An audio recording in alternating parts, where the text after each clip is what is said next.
Modern culture treats youth as the apex of vitality and aging as a slow, tragic decline. We are surrounded by a multi-billion-dollar effort to reverse the clock, rooted in the idea that our value diminishes as we move away from our 25th birthday. But right around age 40, many people hit a wall. Even after building a career, raising a family, and achieving every external marker of success, they are left with a persistent sense of exhaustion or hollowness. Carl Jung recognized this period as a protest staged by the psyche. He argued that the midlife crisis signaled an urgent need for transition rather than a simple breakdown. Jung's clinical observations pointed toward a specific evolutionary purpose for longevity. He noted that a human being wouldn't naturally survive to 80 if the second half of life lacked its own biological and psychological significance. Much of the distress in midlife comes from attempting to live the afternoon of life according to the program of life's morning. To move forward, the person we have been must be replaced by the person we are meant to become. To understand this transition, Jung used a timeline mirroring the sun's arc. The morning phase, from birth to early adulthood, focuses on outward reality. Here, our primary task is external adaptation. We build a persona, a social mask to function in society and earn approval. This mask is necessary for survival, but building it requires us to banish certain traits. The parts of ourselves viewed as unacceptable, unfiltered anger, sensitive vulnerabilities, or impractical desires, are shoved into the unconscious, creating what Jung called the shadow.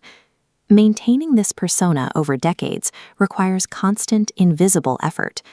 Decades of performing for others and suppressing the shadow creates a chronic state of internal friction. Jung noticed that the physical heaviness many adults carry by middle age is often the result of this accumulated psychological weight. It is the toll of everything the conscious mind has refused to own. By midlife, the same mechanisms of performance and suppression that made us successful in our youth begin to drain our vitality. This apex represents high noon, the point where ego-driven goals fail to provide ongoing meaning. As the sun descends, we enter the middle passage. The focus shifts away from the external world toward a mandatory inward-facing exploration of the self. Jung termed this work individuation, the process of becoming a psychologically indivisible whole. It is a shift from identifying with our mask to discovering our innermost uniqueness. The process begins with withdrawing projections. We have to stop expecting external people, achievements, or objects to resolve the internal needs we've ignored since childhood. This leads to the confrontation with the shadow.